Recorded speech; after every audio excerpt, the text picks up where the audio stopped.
There are some tricks to getting the best price on your Southwest Airlines flights, and I want to walk through those today. Stick around to the end for the most advanced trick that can help you get peak travel at a fraction of the cost.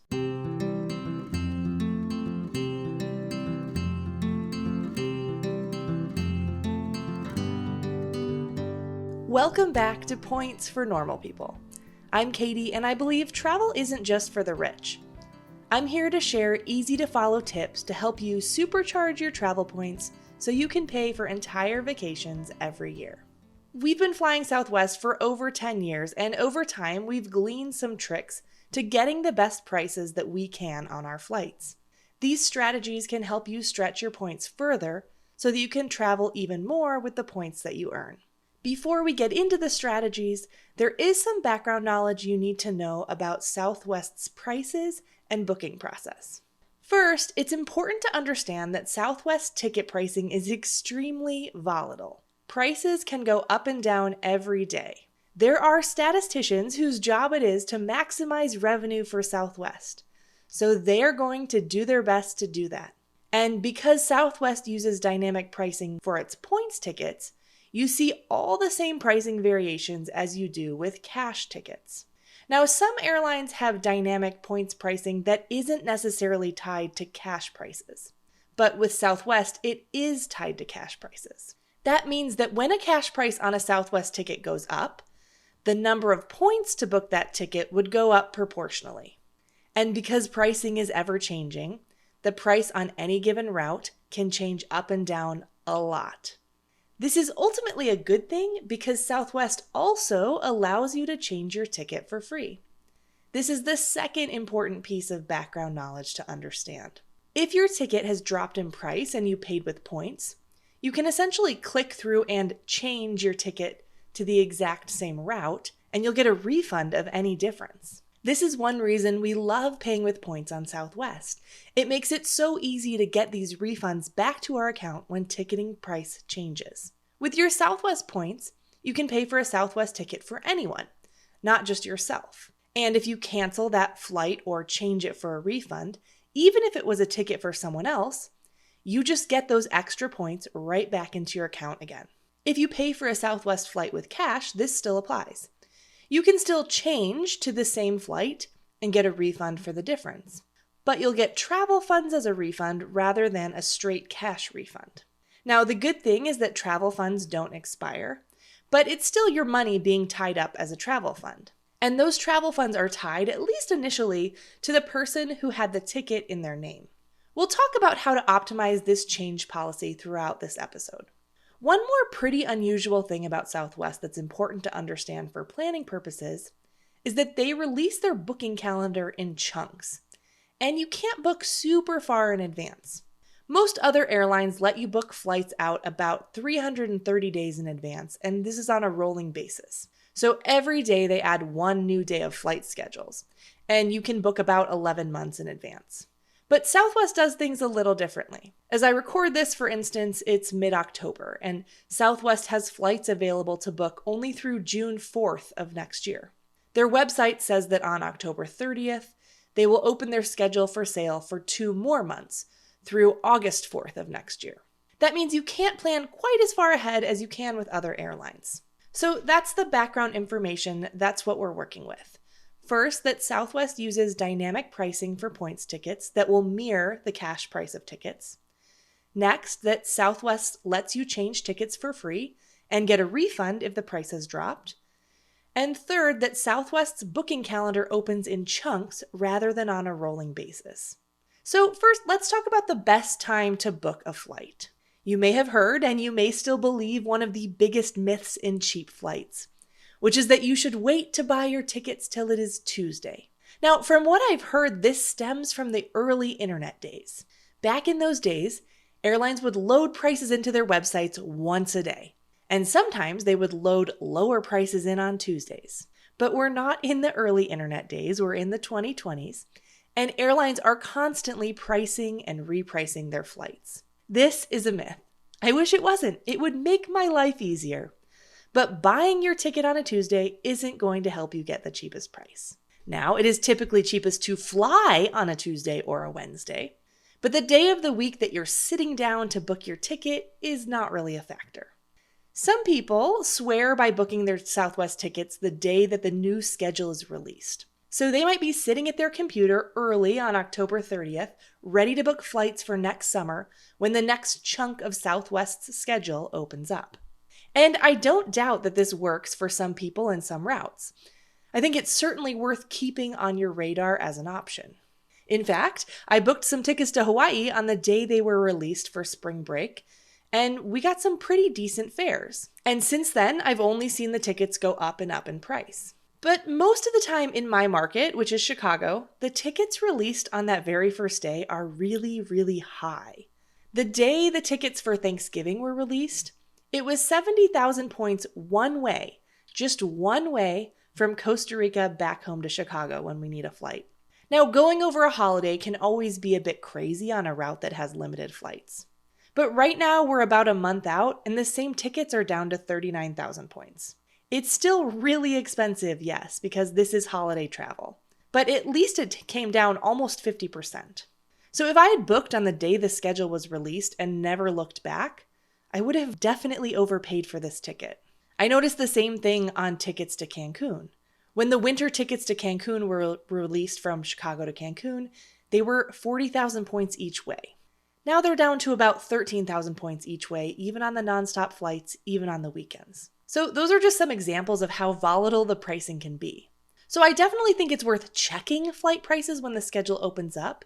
But if you see a crazy price, you don't need to panic. Because especially if the Southwest flights are really out of whack compared to other airlines on that route, we've found they almost always come down in price.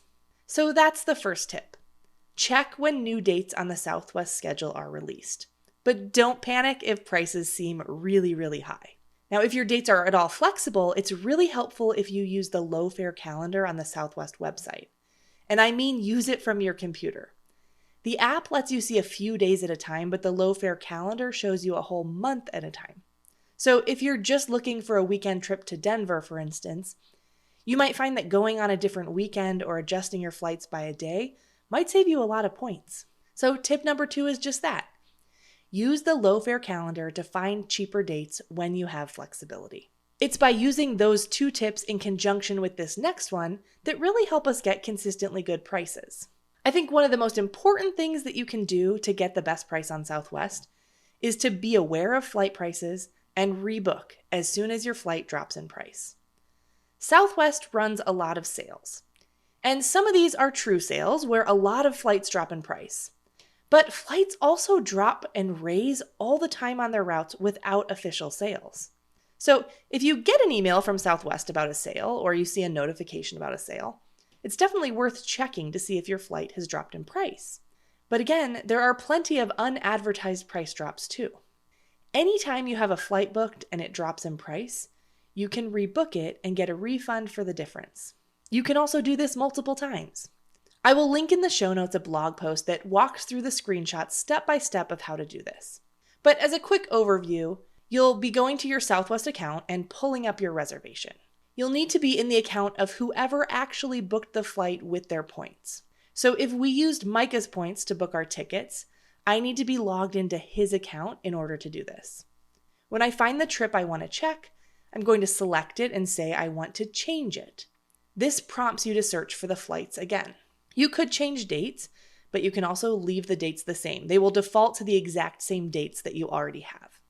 Then it will pull up a new window, and this time it will list the prices not as the absolute price, but with a plus or a minus sign that will tell you how much prices are up or down compared to what you paid for them. If you see a lower price, you can confirm that you want to quote-unquote change to the same flight.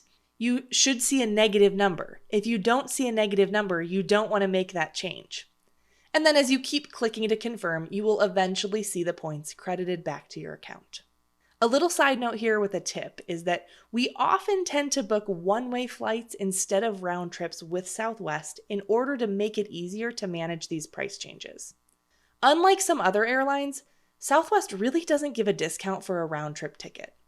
A round-trip ticket just costs the sum of the 2 one-way tickets.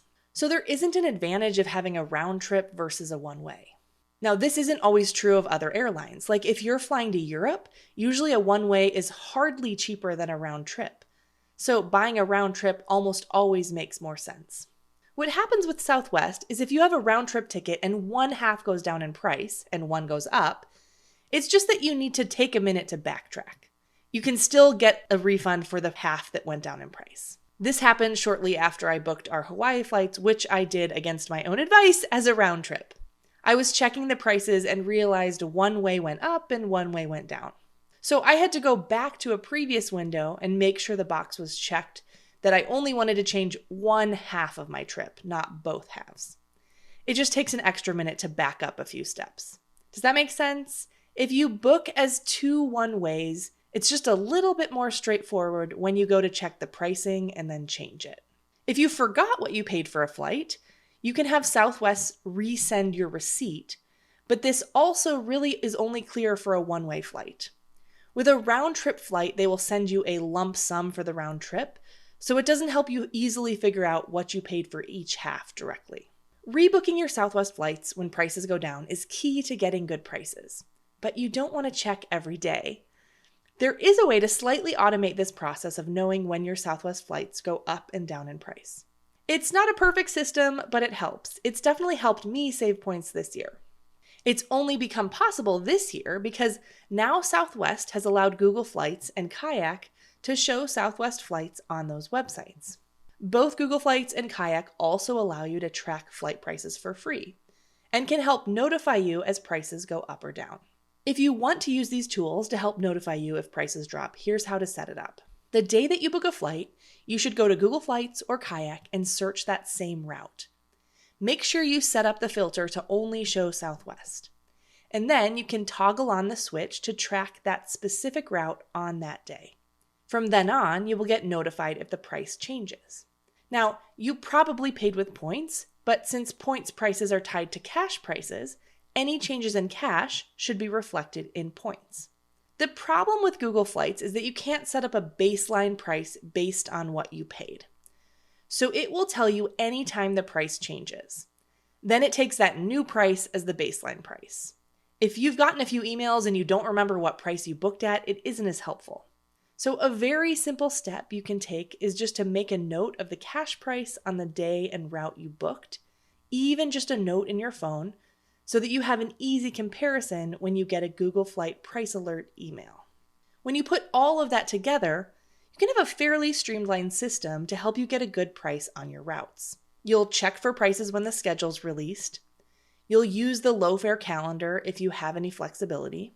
When you book a flight, you'll make note of the price you paid in points and the cash equivalent. Then you'll set up a Google Flight Alert to track that route for price changes. And then anytime you get an alert or see that Southwest is having a sale, you'll log in to check if your flights went down in price. Rebook to the same flight if it has gone down to get a refund for the difference. That's the main system we use. Flying on holidays, though, is always more expensive. So even if you're using all of those strategies, you still might be seeing high prices on peak dates. So for that, we have a more advanced strategy that I'll discuss here. This also isn't a 100% foolproof strategy, but if you have enough points, it's certainly worth a try. This is the schedule change trick. This works thanks to a little-known Southwest policy. This policy is that if you book a flight and the flight times change at all, even by a minute, Southwest will let you rebook onto any other flight between your departure and destination for no extra charge. Any flight within 14 days of your original flight. So if you booked a cheap flight with a layover, you can rebook onto a nonstop at the time you actually want. If you booked a Wednesday night red-eye flight but would rather fly Thursday, you can change to that. The only factors here are that you need to have a schedule change and you have to rebook onto a flight within 14 days on either side of your flight. Now, one thing that's a pain with this strategy is that Southwest doesn't always tell you when your flight schedule has changed. So it doesn't always tell you when this has been activated and you have this golden ticket. And even if they do tell you, they usually just send you a generic email saying your flight has changed. And if you have multiple flights booked, it can be hard to figure out which one changed. There also seems to be only a 2-week period now from when the schedule change is made to when you can change the ticket for free online. You can still change it after that, but you need to call in to do it. But it's still worth those small hassles, especially for expensive routes or dates. The reality is that Southwest makes a ton of minor schedule changes, and some major ones. And the earlier you book, the more likely you are to have a schedule change, giving you this golden ticket where you can change to any flight. Here's an example of how you can put this strategy into practice. Typically, I'd suggest doing this only when you have points to spare. We don't usually do this with cash tickets because then we'd be locking up our cash in Southwest travel funds if we end up canceling and it doesn't work out. When we do this, we typically book 2 flights. First, we book the flight we actually want. If the flight we want is expensive, we will book a second flight within 14 days of the flight that we want. And we'll pick the absolute cheapest one we can find. And then we just hold on to it and hope that cheap flight has a schedule change. It's important that you book for a different day. You can't have 2 flights on the same day on the same route. Southwest system will auto-cancel the second one within about 24 hours. So it has to be for another day. Again, the earlier that you can book these flights, the more likely you are to have it affected by a schedule change. The more legs it has, the more likely it is to have a schedule change because you have 2 different flights that might be affected. I also theorize, but have not confirmed, that the later in the day it is, the more likely it is to have a schedule change. That's because when schedule changes start, it seems like it's kind of like dominoes since they are scheduling a plane for a whole day.